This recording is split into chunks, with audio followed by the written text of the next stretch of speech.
Bismillahirrahmanirrahim. Assalamualaikum warahmatullahi wabarakatuh. Alhamdulillah, salatu wassalamu ala rasulillah wa ala alihi wa sahbihi wa man walah. Wala hawla wala quwata illa billahi wa ba'du. Taib, kita lanjutkan kajian kita, masih membahas kitab Bulughul Maram, dan kita masuki dalam kitab atau babul masajid. Kita masuk pada hadis dari Abi Hurairah radhiyallahu anhu. An Abi Hurairah radhiyallahu anhu qala anna Umar radhiyallahu anhu murra bi Hassana yanshudu fil masjid falahadha ilaihi faqala qad kuntu anshud wa fihi man huwa khairum minka.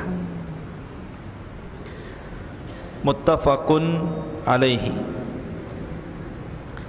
Dari Abu Hurairah radhiyallahu an, bahwa Umar ibn al-Khattab radhiyallahu an memerintahkan Hassan ibn Thabit untuk mengumandangkan syair di dalam masjid. Maka kemudian Hassan melirik kepada Umar ibn al-Khattab. Maka Umar ibn al-Khattab mengatakan, sungguh aku telah mengumandangkan syair di dalam masjid, dan di dalam masjid tersebut ada orang yang lebih baik dari kamu. Maksudnya Nabi sallallahu alaihi wa ala alihi wasallam. Tentang biografi Abu Hurairah radhiyallahu an secara ringkas sudah saya jelaskan. Abu Hurairah radhiyallahu an menceritakan bahwa Umar radhiyallahu an berada di masjid, kemudian memerintahkan Hassan ibn Thabit untuk mengumandangkan syair di dalam masjid. Tapi ketika itu Hassan diam saja, seolah-olah menolaknya. Maka Umar mengatakan, dulu aku mengumandangkan syair dan di hadapanku ada Nabi sallallahu alaihi wasallam. Taib. Di sini ada kisah Umar ibn al-Khattab radhiyallahu an dengan Hassan ibn Thabit.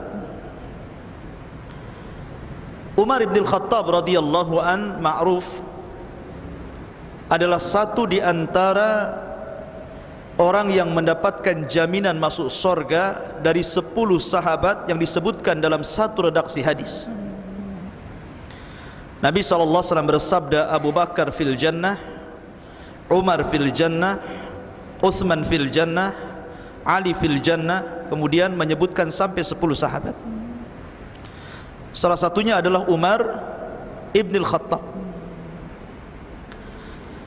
Dan Umar ibn al-Khattab radhiyallahu an bertemu nasabnya dengan Nabi sallallahu alaihi wasallam pada Ka'ab ibn Lu'ay. Jadi nasab Umar ibn al-Khattab itu sampai kepada Ka'ab ibn Lu'ay, dan Rasul juga sampai kepada Ka'ab. Berarti di sini nasabnya Umar dengan nasabnya Rasul bertemu. Dan Umar seorang Quraisy. Lah Umar ibn al-Khattab radhiyallahu an dahulu adalah penentang Islam, dan dia orang yang digadang-gadangkan oleh orang-orang Quraisy untuk menjadi safir. Safir itu artinya orang yang didelegasikan untuk melakukan perdamaian dengan daerah-daerah atau negara-negara. Kenapa Umar bin Khattab dijagokan oleh orang-orang Quraisy? Karena Umar itu ahli syair. Tadi disebutkan Umar mengatakan, dan saya pernah bersyair di masjid sementara Rasul berada di hadapan saya. Artinya dia ahli bahasa. Bahasanya sangat tinggi sekali. Dan Umar ini memiliki perawakan yang tinggi. Jadi kalau dia berjalan bersama Nabi SAW, Nabi itu pendek sepinggangnya Umar. Jadi kalau Nabi di depan, kemudian melihat dari belakang, Rasul nggak kelihatan karena terhalangi dengan besarnya badan Umar ibn Khattab. Jadi kalau dia naik kuda, itu kakinya ke tanah, tinggi gitu kan, dan ditakuti. Lah Umar ibn Khattab ini mencatat sejarah dalam Islam. Ketika para sahabat Nabi SAW ketakutan di awal dakwah Rasul, ketika Umar ibn Khattab masuk Islam, mereka jadi berani. Kenapa? Karena ada backingnya. Kalau ada yang macam-macam, lapor sama Umar. Dulu tidak ada orang yang berani sholat di sekitar Ka'bah. Tapi setelah Umar masuk Islam, mulailah para sahabat berani sholat di sekitar Ka'bah. Bahkan ketika masuknya Islam Umar ibn Khattab, tidak ada satupun para sahabat yang berani berdakwah terang-terangan. Kemudian Umar minta izin dan mengatakan, ya Rasulullah, alasna alal haq Rasul, bukankah kita di atas kebenaran? Kenapa kita tidak menjaharkan dakwah kita? Kata Nabi SAW, pelan-pelan wahai Umar, ada waktunya. Tapi Umar terus memaksa kepada Rasul sehingga Rasul mengizinkannya. Setelah Nabi SAW mengizinkan Umar untuk mendakwai orang-orang Quraisy secara terang-terangan, maka dia menggedor rumah-rumah para pembesar Quraisy, termasuk Abu Jahal. Datang dia ke rumah Abu Jahal, digedornya pintunya. Ketika dibuka oleh Abu Jahal, kaget. Kenapa? Karena di hadapannya Umar ibn Khattab, ma'ruf. Siapa Umar ibn Khattab? Kemudian dia mengatakan, wahai Amr, maksudnya Amr bin Hisham Abu Jahal, sesungguhnya ana ala millati Muhammad, saya berada di atas agama Muhammad. Kata Abu Jahal, mustahil. Karena tahu bahwa Umar itu paling dahsyat bermusuhannya dengan Rasul dan para sahabat. Tapi hidayah datang dari Allah Subhanahu wa ta'ala. Tapi Umar meyakinkan bahwa dia telah masuk Islam. Ketakutan Abu Jahal, ditutupnya pintunya. Kemudian dia datang ke pembesar yang lain, digedor lagi. Setiap pintu digedornya dan diberitahu bahwa saya sudah masuk Islam. Sampai akhirnya ketika dia berjumpa dengan para pemuda Quraisy, kemudian dia mengiklankan bahwa dia telah masuk Islam. Oh, dikeroyok Umar. Dan yang memulainya adalah Uqbah bin Abi Mu'aid. Pukulnya Umar. Umar ini kuat. Dikeroyok sama orang ramai dari siang sampai tenggelam matahari, terus berkelahi, gak berhenti-berhenti. Ya. Dan tidak kalah, Masya Allah. Coba antum kelahi dari siang sampai sore, kan lama antum, apalagi dikeroyok gitu kan. Ini datang lagi, ditantang sama dia, sampai dia mengatakan, kalau aku masih tetap di Mekah, ku usir kalian semuanya. Makanya wajar kalau Umar disebut Al-Faruq, yang membedakan mana yang hak dan mana yang batil. Adapun keislamannya, pada awalnya Umar bin Khattab radhiyallahu an terenyuh dengan seorang wanita, Ummu Abdillah radhiyallahu anha. Ketika sebagian kecil para sahabat melakukan hijrah pertama kali ke mana? Ke Habasyah, belum ke Madinah. Karena hijrah ke Habasyah itu 2 kali, baru ketiganya ke Madinah. Jadi banyak para sahabat, baik yang laki-laki ataupun perempuan, mereka berani meninggalkan hartanya, berani meninggalkan keluarganya, berani meninggalkan Mekah yang selama ini ditinggalinya, hanya karena memperjuangkan agama Rasulullah sallallahu alaihi wasallam. Dari situ Umar berpikir, kuat sekali pengaruh Nabi sallallahu alaihi wasallam kepada para sahabat ini sampai kepada wanita. Dari situlah ikhwatu fiddin dimuliakan Allah azza wajal, ketika suatu ketika Umar bin Khattab dihabari dengan sesuatu yang tidak enak tentang Rasul sallallahu alaihi wasallam, marah dia. Diambil pedangnya, kemudian dicari Nabi sallallahu alaihi wasallam yang ketika itu berada di rumah Arqam bidaril Arqam. Berangkat Umar. Di tengah jalan berjumpa dengan kawannya. Kemudian kata kawannya, "Ya Umar, ila aina tadhhab? Mau kemana kau pergi?" Dia mengatakan, "Li aqtula Muhammadan." Aku hendak membunuh Muhammad. Maka kawannya mengatakan, "Ya Umar, maukah kuhabarkan dengan berita yang lebih besar daripada engkau membunuh Muhammad?" Kata Umar, "Apa itu?" Orang ini mengatakan, "Adikmu Fatimah masuk ke dalam agama Muhammad." Akhirnya enggak jadi dia menemui Rasul, malah berbalik ke rumah adiknya. Di rumah adiknya Fatimah ini sedang dibacakan Al-Quran oleh seorang sahabat namanya Khabbab ibn Arat, seorang budak pandai besi, salah satu budak dari budak-budak yang masuk Islam dan mendapatkan azab dari tuannya. Ketika itu Umar bin Khattab mendengar apa yang dibaca oleh Khabbab di dalam rumah itu. Kemudian Umar tidak salah mendobrak pintu. Khabbab ketakutan, akhirnya sembunyi di balik jidar, di balik dinding, sambil gemetar tuh karena Umar datang. Tiba-tiba kemudian Umar tidak basa-basi langsung memukul adiknya dan suaminya, Sa'd bin Zaid. Tapi Umar ini punya hati yang rahim, tidak tega ketika adiknya tersungkur gitu kan. Namanya adiknya dipukul, otomatis ada perasaan sayang. Ketika itu di tangannya ada lembaran-lembaran Al-Quran, karena saat itu Al-Quran belum dibukukan, masih berupa lembaran-lembaran yang dicatat. Umar memaksa untuk mengambil lembaran itu, tapi tidak dikasih dan mengatakan, "Anta najis, kamu itu najis. Kalau mau megang ini mandi dulu sana." Akhirnya kemudian Umar bin Khattab pun mandi, kemudian diserahkan lembaran itu. Pertama kali ayat yang dibaca adalah suratut Thaha. Thaha ma anzalna 'alaikal Qur'ana litashqa illa tadhkiratan liman yakhsha. Thaha, tidaklah Al-Quran Allah turunkan untuk mencelakakan manusia. Dia hanyalah tadhkiratan liman yakhsha, sebagai pengingat bagi orang-orang yang takut kepada Allah. Umar itu ahli bahasa, ahli syair. Ketika melihat untayan-untayan bahasa Al-Quran yang sangat tinggi sekali, barulah hidayah masuk ke dalam sanubari hati Umar bin Khattab. Dan itu menunjukkan pengaruh Al-Quran, ikhwan.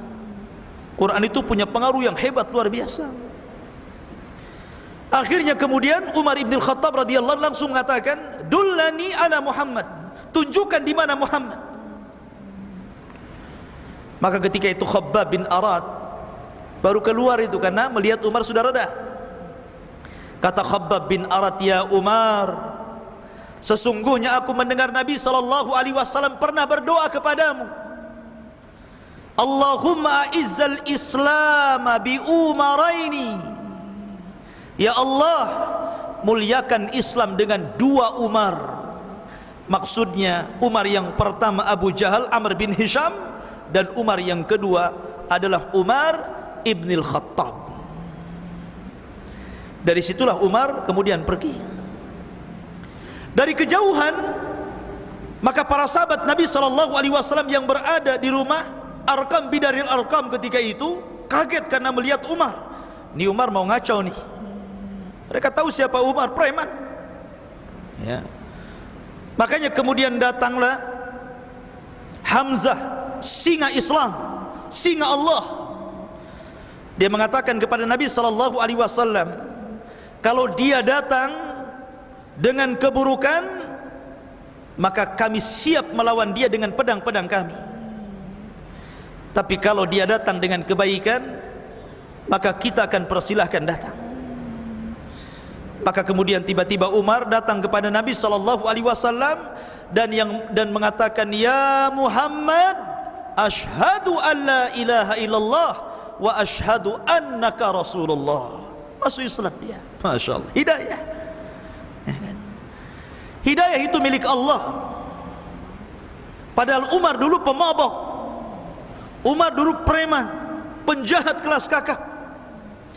Tapi hidayah masuk ke tubuh Umar ibn Khattab radhiyallahu an, justru dia dengan Islamnya menjadikan Islam jaya, dengan Islamnya menjadikan Islam mulia, dengan Islamnya menjadikan Islam yu'la, menjadi tinggi. Ma'asyiral muslimin yang dimuliakan Allah Azza wa Jalla, ketika seluruh manusia diperintahkan hijrah karena sudah tidak mungkin lagi tinggal di Mekah, sulit bagi para sahabat untuk tinggal di Mekah. Akhirnya kemudian berangkatlah para sahabat berhijrah dengan sembunyi-sembunyi, tidak ada yang terang-terangan, karena mereka diincar oleh orang-orang Quraisy, kecuali Umar ibn Khattab. Justru dia sengaja datang ke kerumunan orang-orang Quraisy. Saya akan hijrah hari ini. Siapa yang ingin menjadi yatim anaknya, menjadi janda istrinya, ikuti hijrah saya. Silakan. Siapa yang ingin yatim anaknya, yang ingin janda istrinya, ikutin saya. Itu Umar ibn Khattab. Nggak ada yang berani. Ya.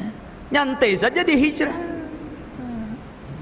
Tapi para sahabat lihat, susah mereka hijrah. Suhaib Ar-Rumi padahal pemanah hebat, dikenal orang-orang Quraisy itu. Siapa Suhaib Ar-Rumi? Pemanah nomor 1 di Mekah. Ketika hijrah dihadang sama orang Quraisy. Kata Suhaib, di tanganku ada 20 anak panah. Kalian tahu siapa aku? Aku ini jago panah. Aku bisa saja lesatkan anak panah ini kepada 20 orang kalian. Selepas itu kalian tangkap aku, silakan, kalian sudah mati dalam 20 orang. Kemudian orang Quraisy mengatakan, ya Suhaib, ataina su'lukan. Wahai Suhaib, dulu kau datang miskin ke Mekah, sekarang kau kaya. Kau mau ngambil kekayaanmu dibawa ke Madinah? Tidak bisa. Kata Suhaib, ya sudah, gini saja, kutunjukkan seluruh kekayaanku, ambil, biarkan aku hijrah. Akhirnya sepakat hijrah dia tanpa harta, orang kaya. Kekayaannya diserahkan semuanya. Sampai di Madinah dicerita kepada Rasul.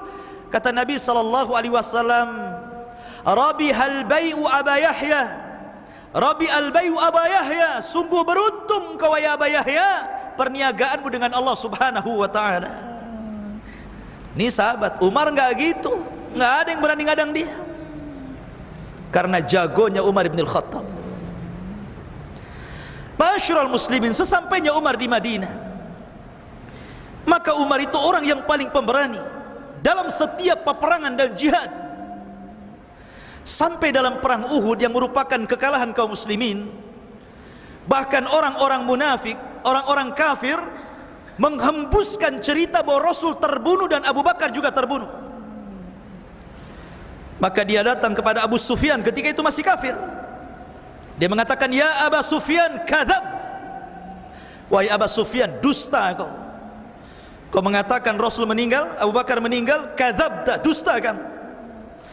Kata Abu Bakar, sadaqta, sadaqta ya Umar, kamu benar. Dan orang-orang musyrik yang lainnya itu enggak benar. Dibenarkan sama Abu Sufyan, karena memang Rasul belum meninggal. Rasul disembunyikan para sahabatnya, walaupun berakhir dengan kekalahan di Uhud.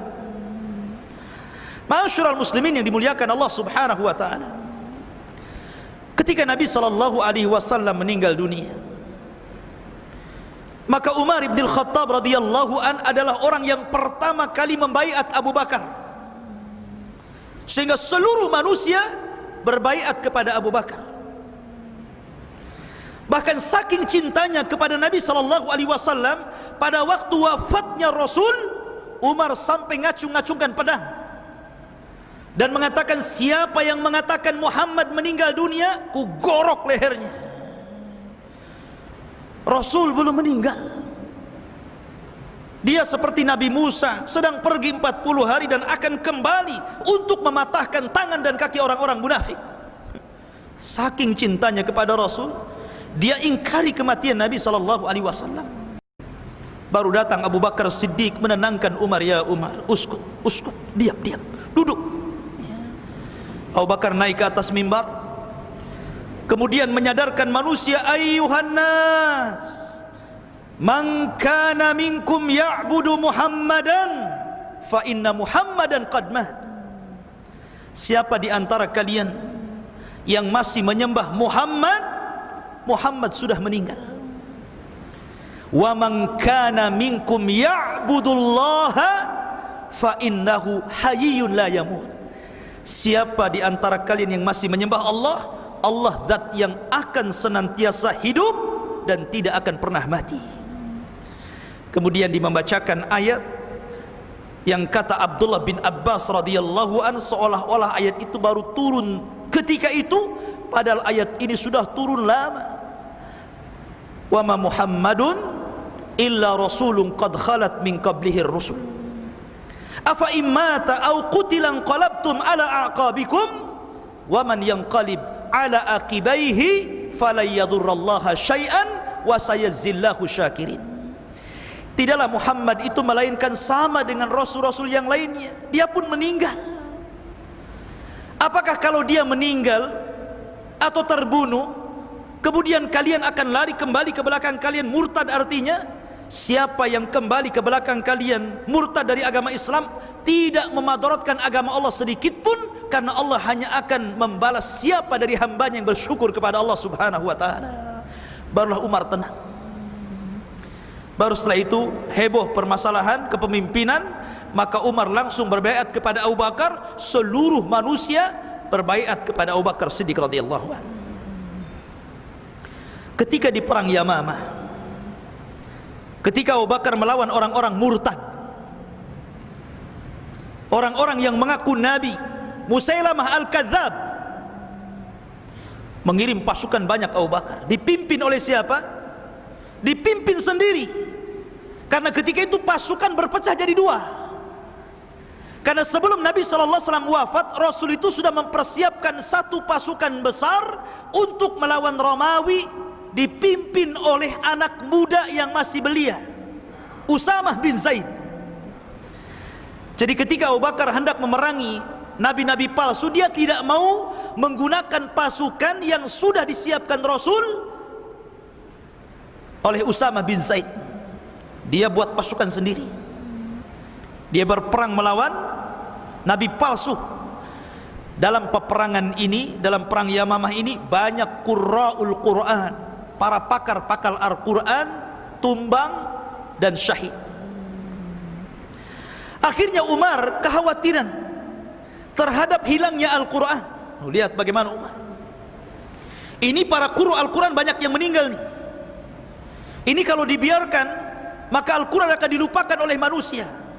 Maka dia mendesak kepada Abu Bakar untuk membukukan Al-Quran, mengumpulkan lembaran-lembaran Al-Quran yang dicatat oleh para sahabat Rasul, dikumpulkan jadi satu supaya Al-Quran terjaga.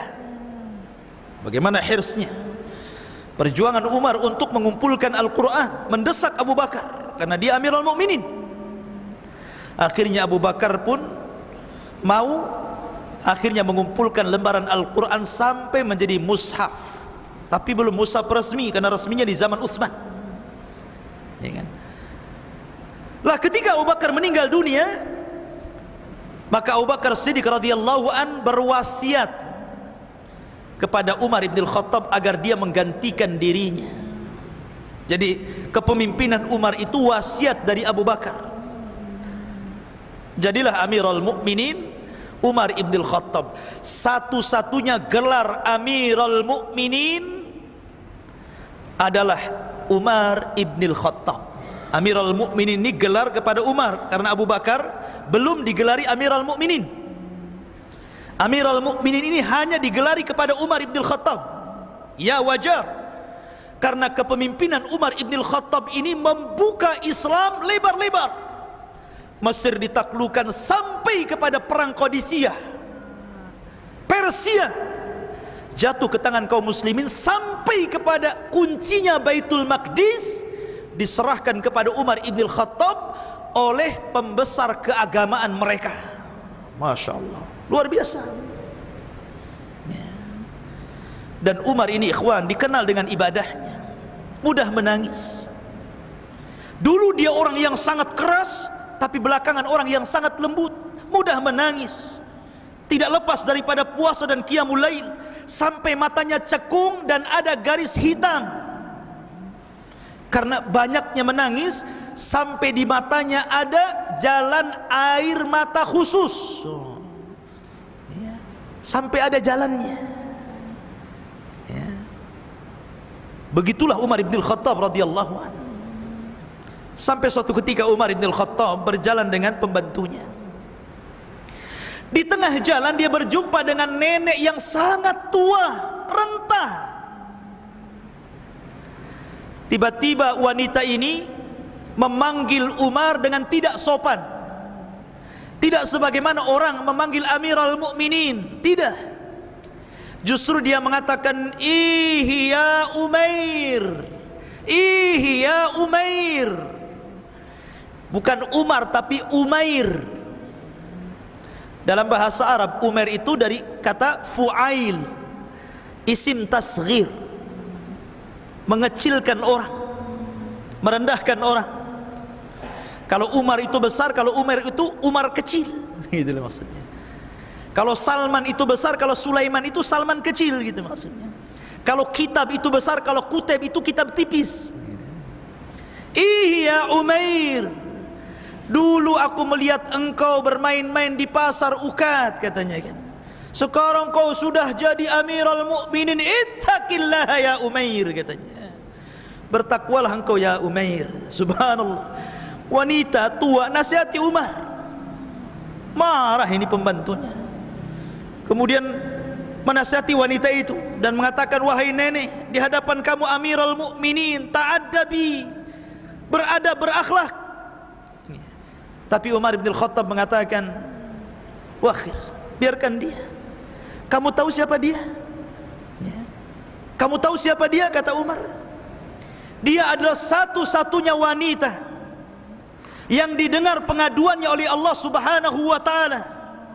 Dialah Haulah bintu Hakim yang diturunkan satu surah Mujadilah karena pengaduannya kepada Allah Subhanahu wa ta'ala. Ketika itu Umar menangis, menangis bersyukur kalau dia dinasihati oleh seseorang agar dia terus bertakwa kepada Allah Subhanahu wa ta'ala. Masya Allah, inilah seorang pemimpin. Kalau dikritik bersyukur. Ini tidak bisa orang mengkritik pemimpin besoknya ditangkap. Ma'asyiral muslimin yang dimuliakan Allah Subhanahu wa ta'ala. Bahkan Umar ibn Khattab ini setiap malam dia selalu berjalan, berjalan melihat rakyatnya, belusukan bahasanya.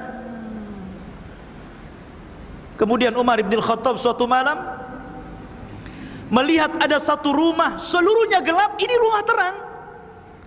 Kemudian dihampiri rumah itu.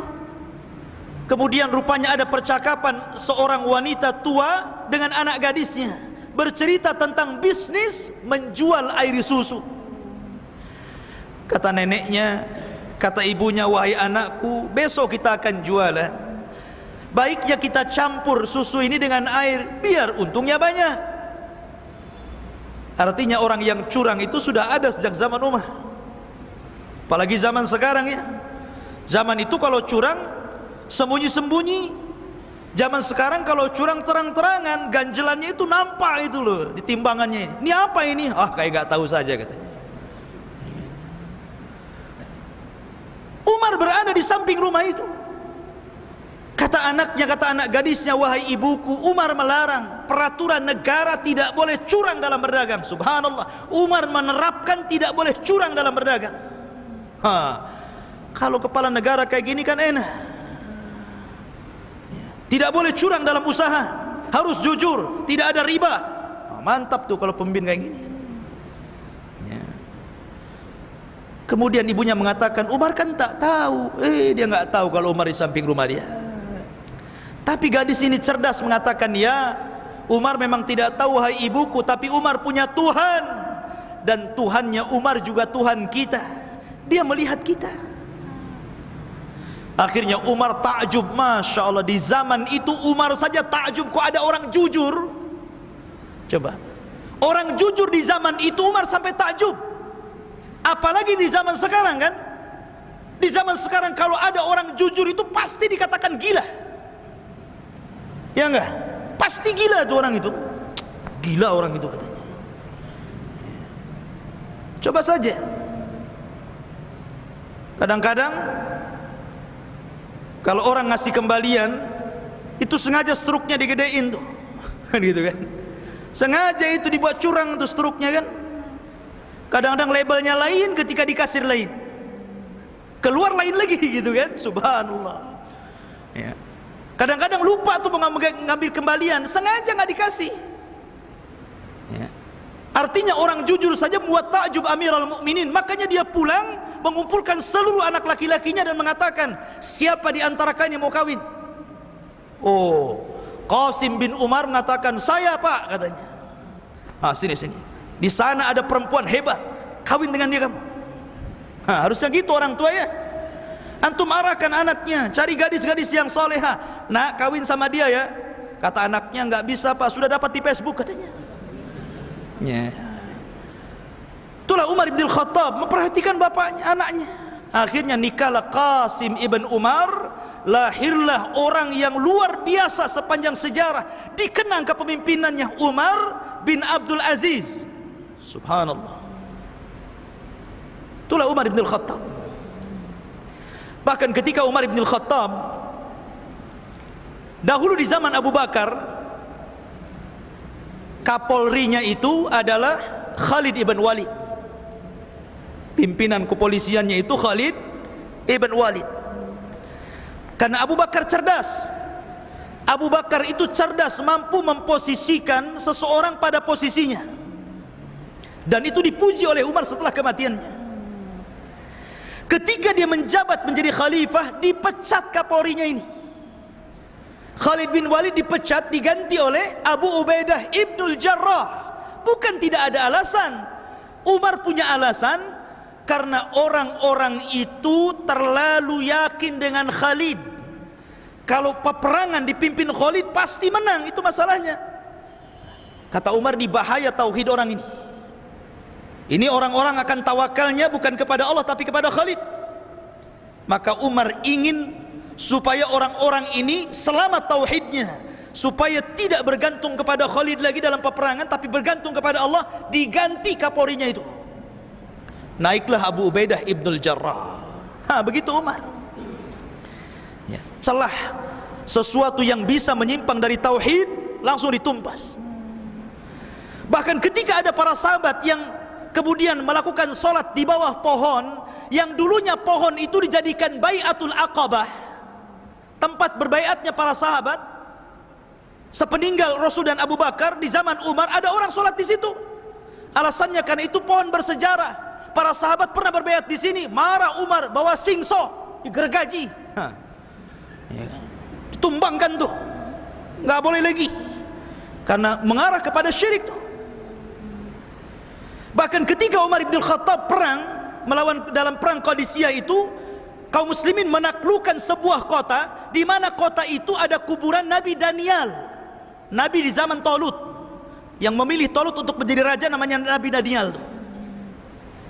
Kuburannya diagungkan di situ, di Syam. Maka Umar perintahkan gali kuburannya, pindah ke tempat lain, buat 9 kuburan, 8 kosong, 1 isinya.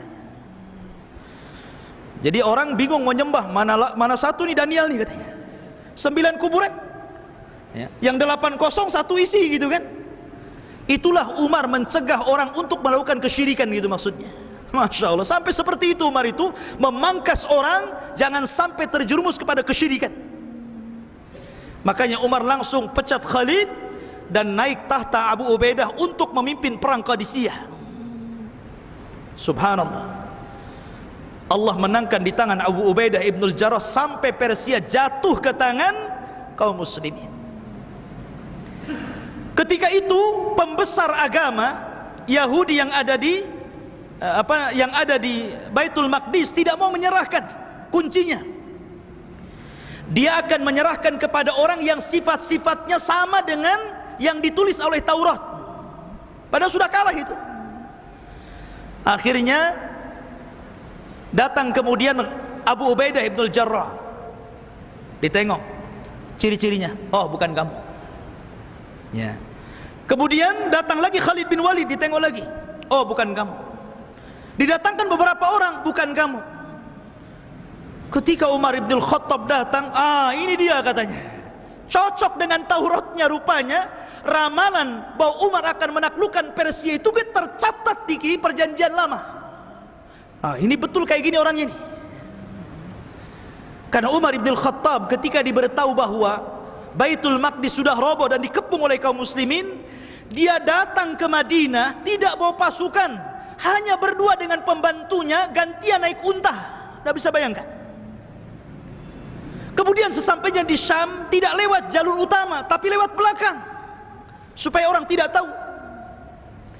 Ketika Abu Ubaidah tahu bahwa Umar di situ, kaget dia dan mengatakan, "Ya Abu Ubaidah, ya Umar," kata Abu Ubaidah, "ya Amirul Mukminin, coba kalau kau kasih tahu kau akan datang, kami akan sediakan pakaian yang bagus, kendaraan yang mewah. Engkau Amirul Mukminin, engkau akan bertandang kepada pembesar kafir biar mereka itu menghormati kamu." Umar marah, "Wahai Abu Ubaidah, untung yang ngomong kamu. Kalau bukan kamu sudah dihantam," gitu bahasanya. Maka Umar mengatakan, "Ya Abu Ubaidah, innallaha a'azzana bil Islam wa man yabtaghi al-izzata bi ghairi ma a'azzana Allahu adzallana Allah." Hei Abu Ubaidah, kita ini mulia karena Islam, bukan karena yang lain, bukan karena pakaian, bukan karena unta, bukan karena kuda, bukan. Kita ini mulia karena Islam. Maka siapa yang mencari kemuliaan bukan karena Islam, maka Allah Subhanahu wa taala akan hinakan dia. Biarkan aku seperti ini. Jadi dia datang kepada pembesar kufar itu membawa pakaian yang dibawa dari Madinah. Coba bayangkan, berhari-hari, seperti apa pakaiannya itu ya. Tapi Umar tidak memandang itu sebuah kemuliaan. Dia datang, diambil kuncinya. Kemudian Umar mengumpulkan kaum muslimin. Kita sudah menangkan peperangan ini. Jangan ada di antara kalian yang merobohkan tempat-tempat ibadahnya. Jangan ada di antara kalian yang menumpahkan darah-darahnya. Cukuplah mereka minta jizyah, minta upeti, itu saja. Tuh lihat damainya Islam. Kalau Islam menaklukkan sebuah negara, tidak ada tumpah darah, tidak ada yang menghancur-hancurkan tempat ibadah kafir. Harusnya seperti itu. Tapi lihat ya, bagaimana orang-orang kafir apabila menghancurkan negeri Islam, dihancurnya sehancur-hancurnya. Bagaimana dulu Amerika menghancurkan Irak, habis Irak itu dibombardir. Bagaimana hari ini Suriah, subhanallah. Masyurul muslimin yang dimuliakan Allah Azza wa Jalla.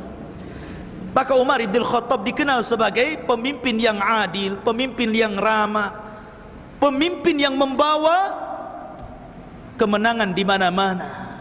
Makanya Umar ini ketika kematiannya justru membuka pintu fitnah. Mulailah runtuh kejayaan Islam sedikit demi sedikit. Masyurul muslimin yang dimuliakan Allah Subhanahu wa taala. Itulah kisah Umar ibn Khattab.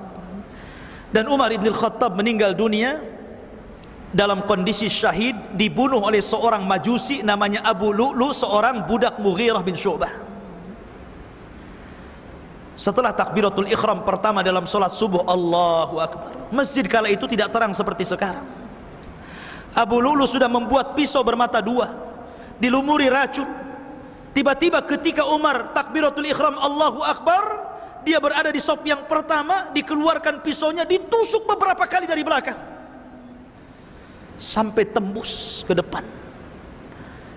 Ketika itu Umar tumbang, dia sangka anjing yang menggigitnya. Karena tidak tahan darah banyak keluar, dia lemas, kemudian tumbang. Solat pun digantikan Abdurrahman bin Auf, dia pun diangkat ke rumah. Setiap diberi obat keluar dari bekas lukanya, nampaknya Umar sudah tidak tertolong lagi. Kemudian setelah ditanyakan siapa yang membunuhku, maka orang-orang mengatakan Abu Lulu al-Majusi. Dia memuji Allah, alhamdulillah katanya. Alhamdulillah katanya Umar. Orang yang membunuhku adalah orang yang belum pernah sujud dan ruku walaupun sekali. Dan itu adalah prediksi Nabi SAW ketika berjalan di Bukit Uhud bersama Abu Bakar, Umar dan Utsman. Kemudian Bukit Uhud tiba-tiba bergetar. Kata Rasul, diam wahai Uhud, sesungguhnya di atas engkau ada Siddiq, maksudnya Abu Bakar, dan Syahidaini, ada dua orang yang kelak mati syahid, Umar dan Utsman bin Affan. Taib, itu Umar bin Khattab.